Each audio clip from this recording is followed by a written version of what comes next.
Hola, yo soy Oscar Rivas y esto es... Control Z, un podcast en el que... No presiones esa combinación antes de disfrutar con atención. Bueno, una nueva edición de Control Z. Complacido de estar nuevamente acá y por supuesto de estar bien acompañado con el señor Luis el Chino Loreto, porque hay que dejar bien claro que él es el chino, Exacto, sí, no, que no tengo nada chino ni en la sangre, pero pero bueno. soy el chino, Roberto. El chino es diseñador gráfico de profesión, pero además tiene buena experiencia en el mundo de la producción. Es parte de Mute Crew y por supuesto es host voluntario del Impact Hub. Bienvenido, Chino. Muchas gracias, pana, ¿Qué tal? por la invitación, por la idea, por el proyecto, por todo. Y contento de estar aquí, de echar mi cuento en base a lo que vayamos a hablar. Yo creo que hoy vamos a hablar de algo que va relacionado a un término que muchos satanizan, a otros les encanta, se ha puesto como muy de moda, pero que como muchas veces lo decía en los talleres de fotografía que dictaba, hay cosas que hacemos desde que estamos muy pequeños. Yo, por ejemplo, el término preproducción, a mucha gente le sonaba en clase como que, ¿qué es eso? ¿Cómo lo hago? Y bueno, es básicamente cómo te preparas tú para antes de ir a clase, antes de ir a tu trabajo, cómo enfrentas un día, ¿no? Organizas tu ropa, preparas la comida que te vas a llevar y todo eso. Y con este término pasa un poco lo mismo. Yo creo que de unos años para acá el término emprendimiento ha sido como un boom. En tu caso, vienes de un área en el que este término se utiliza mucho, como es el área de la publicidad, y quiero que eh, esa persona que te está escuchando acá, que seguramente va a disfrutar de esta entrevista, conozca un poco más de ti y vamos a comenzar, como dicen, por el principio. Estudias diseño gráfico y cómo se te ocurre a ti llegar al área del diseño. Bueno, al área del diseño llegué influenciado en gran parte porque mi mamá es diseñadora gráfica, pero irónicamente o de manera extraña llegó ya cuando yo tenía 25 años. O sea, ella de vida tiene 3 profesiones, esa fue la tercera. Uf, Y llegó ahí, fue haciendo, como todo en su vida, aprendizajes de modo académico cortos o largos, y empezó con un curso. Y mira, me metí aquí y nada, empezó avanzando y ya estaba a mitad de la carrera, cuando obviamente cada vez se ponía más complicado y digamos que la familia elegimos, mira, no, o sea, te ayudamos en lo que podamos a nivel de la casa, de las cosas que hay que hacer claro, en el en día a una día. familia del día a Ujú. día para que te gradúes, porque, o sea, es fabuloso, pues. Y digamos que, si no mal recuerdo, casi toda la carrera, pero sobre todo de la mitad en adelante, yo estuve muy presente, al menos no en clases de ella, sino en casa, ayudándole inclusive a hacer ciertos trabajos. Mi mamá, aunque tiene problemas de visión, hacía cosas, o sea, ella logra cosas que con los problemas de visión que tiene es increíble, pero yo la ayudaba de cierta manera. Entonces, y de toda mi vida, eso, más mi mamá que mi papá, pero en los dos nos inculcaron a mí y a mi hermano muy el mundo de las artes.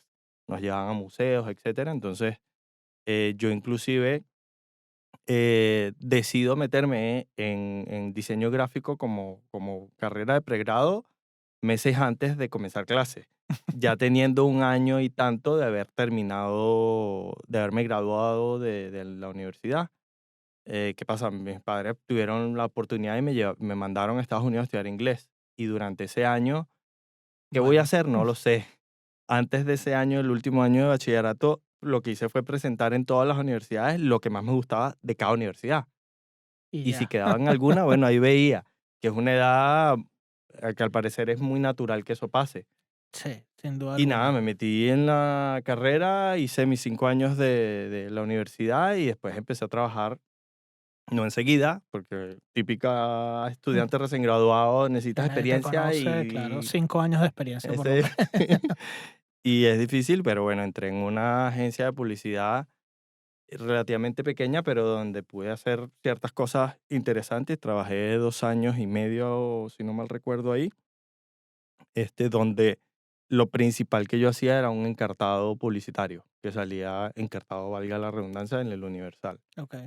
Y bueno, desarrollaba material POP, inclusive me tenía que encargar desde la etapa de venta hasta cierto punto, de conseguir clientes que querían hacer algo a nivel de publicidad o de diseño gráfico que no estuviese en el encartado, eh, hasta dirigir y coordinar el proveedor para darle salida a la impresión o la manufactura de lo que se hiciera.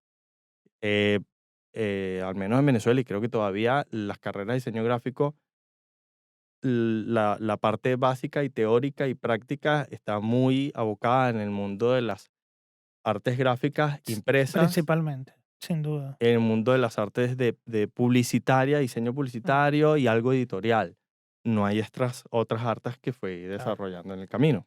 Y Entonces, tú que vienes del mundo de la publicidad, digamos que ese mundillo siempre ha sido como muy hermético, ¿no? Siempre se ha visto como en donde hay muchos secretos, en donde la gente no te cuenta mucho, pero creo que eso ha cambiado sin duda alguna. Antes de entrar como en otros detalles, tú que viviste como esa etapa inicial, o sea, desde que te gradúas, lo primero, tu primera experiencia profesional es en una agencia, ¿cómo lo ves comparado con el mundo de la publicidad actual, que creo que indudablemente con redes sociales como YouTube, con tanto contenido, digamos, que hay en redes sociales, en Internet, ya como que se ha caído un poco ese mito de que existen muchísimos secretos. sí, a ver, yo inclusive antes de trabajar en esa agencia, cuando estaba en la universidad, hice la pasantía en una agencia más grande de estas agencias publicitarias. En ese caso se llamaba North Fisher America o Red America o algo así era, donde manejábamos, entre otras marcas, por ejemplo, Pampero, que es una ketchup muy famosa en Venezuela. Eh, y vi ese mundo, como dices tú, en aquel momento, aunque ya existía Internet, las redes sociales Claro, no estaban no establecidas. existían prácticamente. Y creo que no solo el Internet y las plataformas que se generan en Internet, sino las redes sociales han traído, no solo en la industria de la publicidad, sino en todo ámbito, creo que el término correcto o que le dicen es democratización de la información, es decir, que todo el mundo la puede fácil acceder a ella, Sí, por lo cual se ha traducido en que a motus propio o porque alguien lo solicita hay mucha información de lo que antes se manejaba a modo muy secreto entre las agencias y demás, que ya es de libre albedrío. Inclusive yo actualmente sigo a directoras de agencias, sobre todo en el mundo del marketing digital, que literalmente explican cosas de lo que ellas hacen y el cómo lo hacen. Entonces, claro. ya por Sí, ahí no hay se rompe un mucho poco. secreto. Yo lo saco sobre todo por el área audiovisual, que es en lo que trabajo realmente, la fotografía y el vídeo. Había muchísimos secretos, o sea, para hacer una fotografía publicitaria, o tenías que ser becario de algún fotógrafo reconocido, o ser parte de una agencia, pero es que no existía absolutamente nada. Y ahora tú dices, bueno, quiero fotografiar un vino, ¿cómo lo hago? YouTube. Ah, mira, que quiero tal cosa, pum, en internet consigues absolutamente todo y ya depende, obviamente, de ti, cómo le pongas tú tu propia esencia. Entonces, Claro. creo que es importante conocer eso porque para mucha gente que quizás se está iniciando en el área del diseño, ahora mismo, un área que, como en todas las artes, yo creo que se menosprecia mucho, ¿no? Se lleva mucho a, digamos, al terreno en el que se dice como que, bueno, el diseñador gráfico es ese que hace dibujitos y Claro. cositas. Sí, esa es la parte buena con los años hemos logrado el gremio de diseño gráfico y se ha logrado que le den más valor y que yo soy de los que digo que probablemente el hecho de que la gente lo perciba como algo sencillo, que hasta cierto punto cualquiera puede hacer o que manejes la herramienta de, que usas para hacerlo, en este caso software de computadora, Sí, que hay muchísimos ahora. ya con eso es suficiente. Pero con el tiempo creo que se le ha dado valor porque, o sea, creo que ha sido también una consecuencia de que la carrera hasta cierto punto es bastante reciente. O sea, no existía un diseñador Mm, gráfico hace 100 años claro. como profesión. Entonces, yo vi clase con alumnos, primeros alumnos de la primera academia de diseño gráfico en Venezuela. Eso significa que no es tan vieja, que es Los la oyentes Neumann. pueden entonces sacar cuenta de cuántos años tiene nuestro invitado, No, no tan nuestro así. invitado de hoy. Las canas también son en parte de la herencia, ¿no? De los genes, no solo de los años. Pero sí, o sea, ha habido una muy buena, siento yo, una buena evolución. También la misma democratización de las plataformas y ese estilo de maneras de desarrollar artes y piezas gráficas y demás, también ha traído otras plataformas que le ponen más sencillo a la gente que no es diseñadora gráfica hacer cosas, por lo cual tenemos que afincarnos más los diseñadores gráficos en que es la práctica que yo he ido haciendo cuando estoy comenzando un proyecto con alguien o antes de comenzárselo, que me está buscando o yo lo estoy buscando como cliente, de explicarle por qué, Claro. cómo hago las cosas y ¿Y por por qué qué? valen lo que valen, Es que yo porque es el precio que yo le pongo. creo que al Eh, final todo el asunto está ahí, porque de hacer algo bonito con estética, bien que lo puedes hacer, porque yo creo que todos estamos en la capacidad, pero justificar realmente por qué utilizas un color, por qué utilizas una forma, creo que allí es donde está realmente la diferencia. claro, sí, sí, tal cual. Y la carrera de diseño gráfico, una de las partes que tal vez no todo el mundo sabe es que tiene muchas áreas del saber de la humanidad, por decirlo así, que se utilizan teorías de psicología, teorías de percepción visual, del lenguaje comunicacional, no solo visual y de elementos, sino también de texto, de gramática, etcétera. Que digamos que cuando realizas una pieza gráfica, en muchos casos, tú eres el último en la cadena de realización de eso. Y si alguien cometió un error de un área que en teoría no es tu área y tú no le prestas algo de atención, mira, obviamente la cadena completa tiene que asumir la culpa, pero no Claro. siempre es así. Entonces, es bueno también uno ser un profesional integral que no solo manejes las áreas iniciales o esenciales de tu carrera, sino que con el tiempo empieces a agregar mucho más conocimiento de otras áreas para tú hacer tu trabajo mejor, más eficiente, Claro. más profesional, etcétera. Y hablando justamente de ser un profesional integral, tú, después de tu paso por la agencia, decides emprender. Sí. Es difícil emprender. Sí es difícil porque tienes que tener consciente o inconscientemente paciencia, resistencia, sobre todo, empeño, foco en cuanto a lo que desees hacer para ir avanzando e ir creciendo, ¿no? Pero creo que te das cuenta de quererlo hacer en el camino de los resultados que vas obteniendo y que eso te genere satisfacciones, muy a pesar de que cuando emprendes de manera individual como un freelance o de manera en conjunto con otras personas, tienes por muchas metas y logros que te vas trazando, tienes que olvidarte de alguna manera de lo tradicional de que vas a obtener, o lo principal que uno obtiene como satisfacción, que es el dinero. Lo principal no, lo Claro, inicial, claro. no es lo principal, no es lo protagónico, o así es el deber ser para que lo puedas disfrutar. Pero lo inicial es que no vas a obtener lo suficiente probablemente durante algún tiempo inicial, lo suficiente para poder subsistir bien o no va a ser homogéneo lo mismo todos los meses. Entonces hay que saberse administrar, distribuir, hay que hasta cierto punto saber ahorrar de alguna manera o reinvertir de alguna manera, porque un mes puedes obtener mucho dinero y el mes siguiente tal vez no.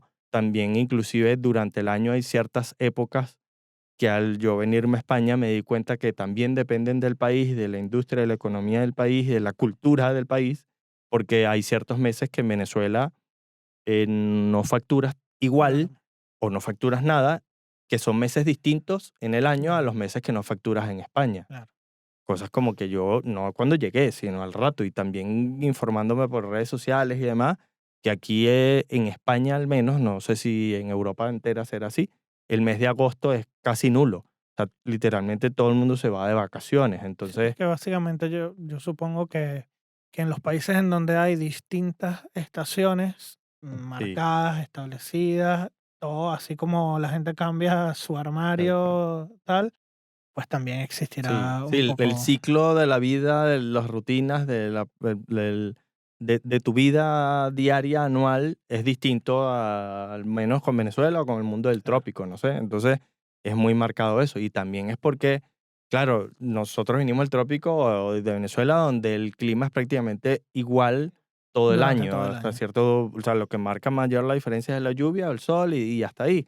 Pero el tener una época de vacaciones donde el clima está agradable y tú aprovechas para irte a otro lugar, nosotros lo podemos hacer en cualquiera de las vacaciones, feriados que tengamos. En cambio aquí no, sobre todo con el clima. Entonces eso hace que uno aprenda la dinámica y te tengas que adaptar La gente dirá, bueno, pero este empezó la pregunta diciendo, hablando de profesional integral y ahora por después vacaciones. saltó a emprendimiento. Y lo decía un poco porque justamente en ese salto de la agencia de publicidad emprendes un proyecto junto con un gran amigo tuyo Ujú. y realmente siento que esa parte de tu vida, digamos, te convirtió justamente en el profesional integral o fue, digamos, el inicio de esa conversión, de convertirte en lo que hoy eres como profesional, ¿no? Sí, sin duda alguna, porque antes de eso yo nunca me había tenido, porque hasta cierto punto muchas de las áreas que tenía que cubrir era de modo obligatorio, tenido que ocupar de ciertas tareas que empecé a ocuparme con este negocio que monté.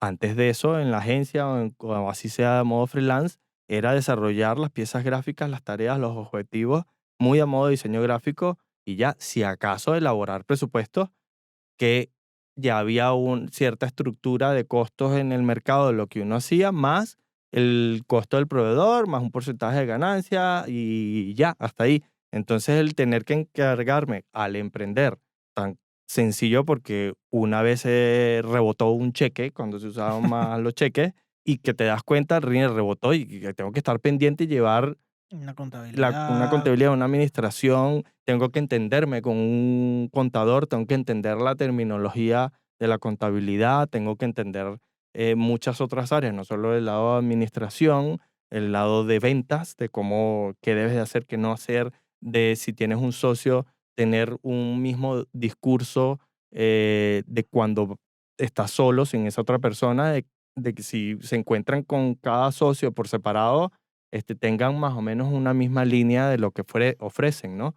Entonces, yo me lancé al emprendimiento cuando en ese momento probablemente no Claro, tenía ese mucho ese término nombre sí, no se y manejaba. fue obviamente por la oportunidad que tenía de poder hacer una pausa a nivel de ingresos fijos, que era lo que tenía en una agencia, y poder empezar a desarrollar un negocio propio, en gran parte influenciado por mi familia por ver que un negocio propio a largo plazo tiene Pues, mejores beneficios que claro. ser empleado en la empresa. No significa que ninguna de las dos áreas sea buena o sea mala, sino simplemente por esa área. Sí, todo tiene 2 caras, digamos, y que un negocio propio bien llevado, por supuesto que te va a Es traer muchísimos claro. beneficios, ¿no? En el camino, sobre todo al inicio, requiere mucho más esfuerzo, mucho más sacrificio, mucho más ahínco, más disciplina. Tú eres tu propio jefe, aunque sea una frase Yo creo que cliché. usaría ese término para un libro, ¿Cómo? Para un para libro. una sí, para el título Tú de eres un tu libro, propio jefe, sí. sí, título es mucho más denso, más complejo, y cuando tienes un socio, literalmente con este primer negocio, gracias a Dios, lo hice con un muy buen amigo, ya éramos excelentes amigos, ya habíamos intentado cosas en vacaciones cuando yo estaba en la universidad o en la agencia y demás, pero que eran muy informales y que comenzaba clase de nuevo y nos olvidábamos, o él empezaba a trabajar y se olvidaba, o lo que fuese. Entonces, en el camino nos topamos con situaciones un poco desagradables cada uno en su trabajo, sobre todo. Me asomaron la idea de por qué no montas tu propio negocio, elige con quién y elige este pana. Creo, no, todavía no éramos compadres, porque somos compadres. En el Además, mundo, en España, creo que el término compadre no existe mucho, pero básicamente yo soy padrino de su hija mayor. Y bueno, nada, ¿qué haces tú? ¿Qué hago yo? Teníamos buena cantidad de conocimientos. Antes de montar el negocio ya teníamos un par de clientes que trabajábamos de manera freelance y mira, vamos a meterlo en este combo y ahí empezamos. Y empezamos sobre todo en el área de diseño gráfico y al par de años luego empezamos a incursionar en el mundo audiovisual, de producción audiovisual, que mi socio desde antes manejaba muchas áreas de del mundo de la producción audiovisual porque había trabajado en departamentos de prensa en distintas instituciones. mm, Y ahí fue que, volviendo un poco a tu pregunta, empecé, sin darme cuenta en realidad, a desarrollar más áreas, a otras habilidades. experimentar en vivo y a aprender en vivo, cometiendo errores en muchos casos, Claro. otras veces no, Saludos a en sus clientes. esta- y sí, algunos todavía existen y todo. Oh, bueno, entonces no lo hiciste tan mal. No, no, no. Y empezamos a eso, a ofrecer, a usar los contactos que ya teníamos, que venían de la amistad y simplemente esta persona trabaja en tal lado y sabía que montamos un negocio. Mira, ¿por qué no me haces esto? Y así comenzamos, entre otras, con Empresas Polar, que es una de las empresas más grandes y más productivas, no sé cómo decirlo, Mm, en Venezuela. Y fuera de Venezuela ya, inclusive. claro. Y bueno, poquito a poco empezando a ser ejemplos, en muchos casos empezando a decir que sí, teniendo dentro de tu cabeza callado que no sé cómo voy a hacer eso, pero dije que sí. Eh, y empezando a buscar ayudas cuando fuese, pero siendo de manera lo más transparente y honestamente posible, ¿no? Que creo que es lo esencial para poder ofrecer algo y presentar el resultado y cumpliendo con los tiempos, etc. En Venezuela acabas de mencionar Empresas Polar, una empresa que ahora trascendió las barreras digamos, de su lugar de nacimiento y ahora está en otros lugares. Además, tuviste la oportunidad de trabajar con mucha gente en Venezuela y trabajaste con un artista internacional súper importante. Nunca coincidimos, aunque los dos trabajamos en el mismo show, no, nunca nos vimos, pero trabajaste con un artista como Beyoncé y al final siento que no sé si te pasa igual que a mí, yo llegué a España, digamos, con un currículum muy grande porque tuve la fortuna de trabajar con muchas producciones en Venezuela, con fundaciones, con un montón de clientes que quizás yo sentía que ese emprendimiento que yo tuve, porque yo además tuve muchos proyectos y fui freelance, he sido freelance toda mi vida, digamos que yo sentí que el peso de esos nombres, que el peso de haber trabajado con gente tan importante me iba a abrir las puertas de buenas a primeras al llegar a España y no fue así. Me conseguí con una barrera muy grande en la que mucha gente decía, no, pero es que este currículum es como demasiado, o mira, o sea, la gente, no sé, digamos que justamente hoy tenía una conversación y la persona con la que conversaba me decía, bueno, es que cuando uno sale como de su país, tienes que empezar de cero y como que no es empezar de cero porque ya vienes con unas herramientas. Claro. Con ese background que tienes, ese paso a, digamos, ahora el mercado español, porque además emprende junto a Magenta y a Tomás en Mute Crew. ¿Cómo sientes que ha sido ese paso y sientes que te pasó lo mismo? ¿Traes como ese peso o esas herramientas? ¿Sientes que hubo alguna barrera allí?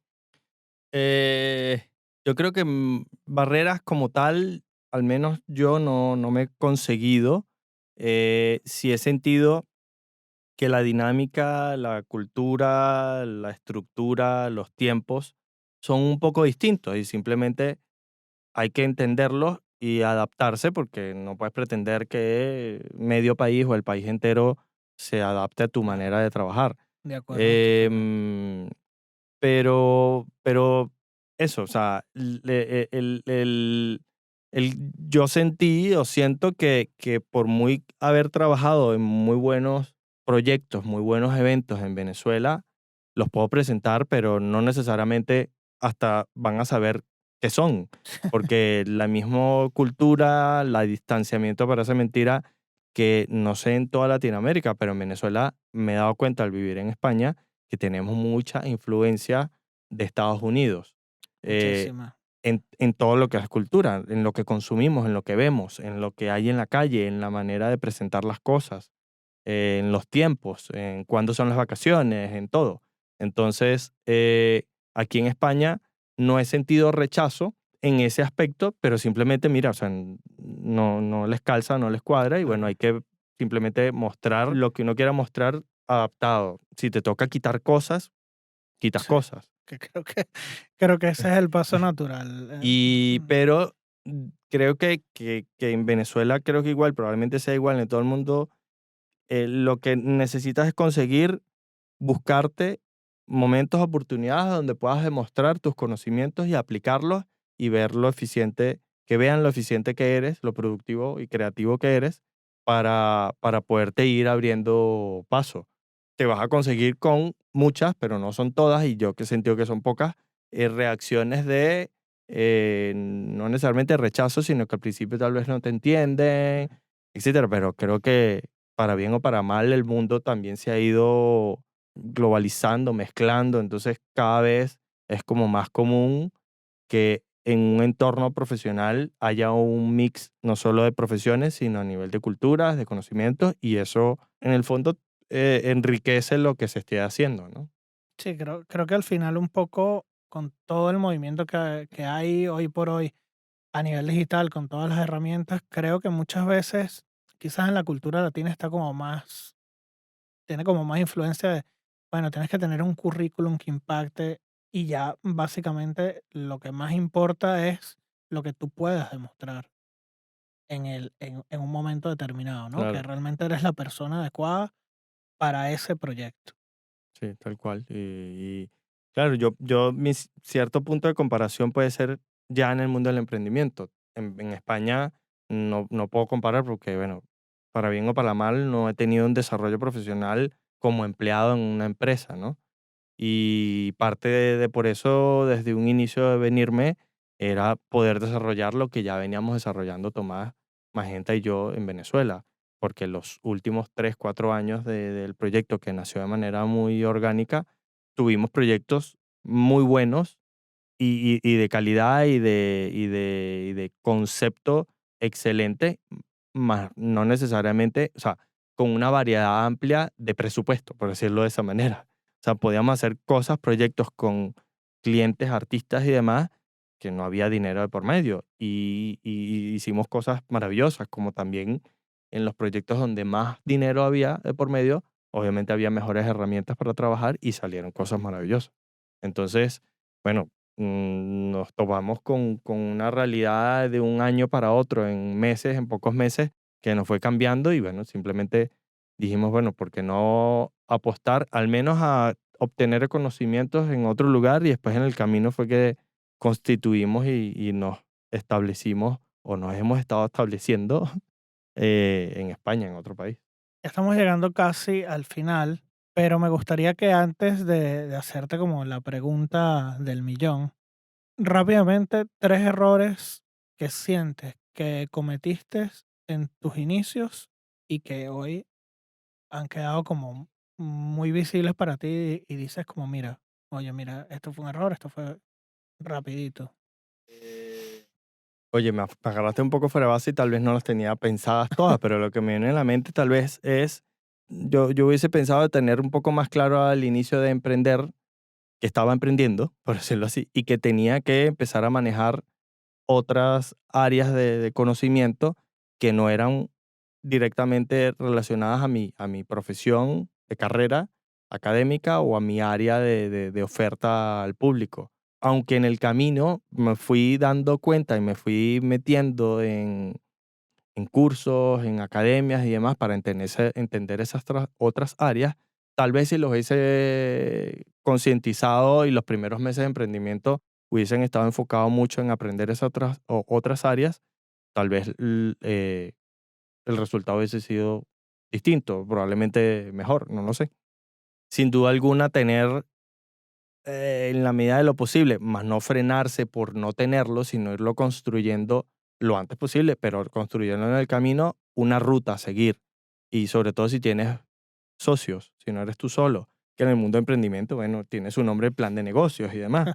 En mi primer emprendimiento, mi plan de negocios lo creamos a los meses de cerrarlo antes. O sea, con el plan de negocio, por decirlo Creo que es lo así, más común, de hecho. pero al menos tal vez no crear un plan de negocios y pasar unos meses haciéndolo antes de empezar a activar el proyecto, pero mínimo sentarte a hablar con tus socios o contigo mismo si eres tú solo y idear de qué manera vas a ofrecer, qué vas a ofrecer, cómo lo vas a armar, los costos, los precios y tener eso lo más preparado posible para que cuando te encuentres con un posible cliente puedas engancharlo lo mejor posible. Y un tercero, buscar descansar lo más posible en el menor tiempo posible. Que porque Dormir, seas no sé. emprendedor no significa que tengas que trabajar 24/24. Correcto, correcto. Pero sí tienes que estar consciente que probablemente vas a pasar más horas o horas a la semana distinta al trabajo común. Que posiblemente te toque trasnocharte, pero siempre es bueno generar una disciplina porque por más que sea el mundo, funciona de 8 a 5, un poco para que me entiendas la estructura básica y tú puedes salirte hasta cierto punto de esa estructura, pero esa estructura es la que también te va a dar de comer, entonces te va a dar proyectos. Entonces, si no buscas adaptarte, entenderte, disciplinarte bajo esos plazos, se te puede hacer más difícil. Ojo, hay gente que llega a éxitos, no sé, los DJs, que han salido DJs en la revista Forbes, o sea, pero Ya, eso es alguna disciplina tienen claro. que tener. O sea, estoy seguro que por muy que sean DJs, algo hay que están haciendo bien y que se están enfocando y no se distraen en otras cosas. Hay sacrificios, hay momentos que seguramente dejan de rumbear en el after party del evento. Claro. Y ya, creo que a grosso modo esas pudiesen ser tres grandes cosas que pudiesen hacer. Y eso me lleva a hacerte la pregunta clave de este podcast y es, yo sé que quizás alguna vez has querido utilizar esa herramienta. Sí, sí, sí. Esta Control, conversación ya es como un déjà vu y sí, ese ¿no? déjà vu me viene Eh, es un control Z ok, que no pude hacer. pero digamos, eh, quitando esa parte, ¿harías control Z ahora mismo? No, o sea, yo tal vez agregaría ciertas cositas en el camino, en esa ruta que he ido recorriendo. Mira, en este momento, para adelantarlo un poco más o para que no lo aprendas como lo aprendiste a los golpes, ponerme en el camino, en mi yo del pasado, alguien que me dijera algo puntual o en conseguirme con una frase, conseguirme con un libro, no sé, una revista, una publicidad, como para agregar esos plus, pero no, yo no, o sea, yo no, yo al día de hoy pienso y soy lo que soy gracias a todas las cosas bonitas y también a todas las cosas malas, todos los tropiezos y todas las cosas. Entonces, eh, no, o sea, por muy que exista el control Z lo aplico No. más a la computadora cuando estoy haciendo Exacto. algo. Cosas como eso, de repente eliminas una cosa que no tenés que Sí, sí, eliminar borras una entrevista que alguien te hizo pero antes. bueno, esas son cosas. Pues, Chino, muchísimas gracias. Encantado de haber conversado contigo, de haber conocido un poco más de ti, de haberte presentado a la sociedad a través de este podcast. Para la gente que quiere seguir tu trabajo, Bueno, me pueden seguir por mis redes sociales, el chino. Mi nombre es Luis Loreto, pero mis redes sociales son el chino Loreto. Y bueno, mi proyecto principal, que está estabilizado, está montado y está funcionando aquí en España, es Mute Crew. Muchos lo podrán pronunciar como en inglés Mute Crew, mute. pero a nosotros nos gusta al estilo criollo caraqueño. Mute, como cuando dices, pon en mute el televisor, así. Y Crew en inglés, que es muy raro, pero bueno. Mutecrew, @Mutecrew, donde pueden ver ejemplos de lo que desarrollamos los tres a nivel profesional, porque en mis redes sociales es un mix De es todo. relajado, es lo que me las cosas que veo en la calle, que me resaltan, también momentos agradables, familia, etcétera, ¿no? Es un mix de cosas interesantes que me provocan Publicar y publicar y que la gente que me sigue vea, ¿no? Actualmente, desde que comencé el negocio con Tomás y con Magenta, no desde España, sino desde antes, utilizo más las redes sociales de Mutecru para poner ejemplos de lo que hacemos. Y justo esta semana entre nosotros hemos estado hablando de, bueno, ya la pandemia se quedó por un tiempo y no sabemos hasta cuándo y no sabemos qué tanto vayan a volver las cosas a como eran antes. Así que nos hemos ido planteando que ya irán viendo ciertos proyectos y ciertas ideas para desarrollar ahí, sea proyectos de otros o proyectos propios, lo que sabemos y lo que nos gusta hacer. Y siempre, a modo de conclusión, en el mundo del emprendimiento, siempre siento que lo más importante es que puedas disfrutarlo, que al terminar cada proyecto estés satisfecho, por muy que no haya quedado como pensaste, al menos satisfecho de tu desarrollo, de lo que lograste hacer, concretar, de los obstáculos que lograste saltar, pero es lo más importante. Si no lo estás disfrutando, no no tiene vale de chiste. nada, no vale de nada. Bueno, muchísimas gracias, Chino. De verdad que un placer haber conversado contigo. Gracias. Para ti que estás escuchando, ya sabes dónde conocer un poco más. Si no, pásate por acá por el Impact Hub Prosperidad, que seguramente te lo vas a conseguir. A ti, muchísimas gracias por escuchar. Será hasta la próxima. Agradecimientos a Impact Hub Madrid, Mutecru, Ciclo y Aparte, La Plaza, Uda Roses, Luos, Agencia Creativa, Doris Bermúdez e Iván Espinosa. Una producción de La Pulpería Cultural.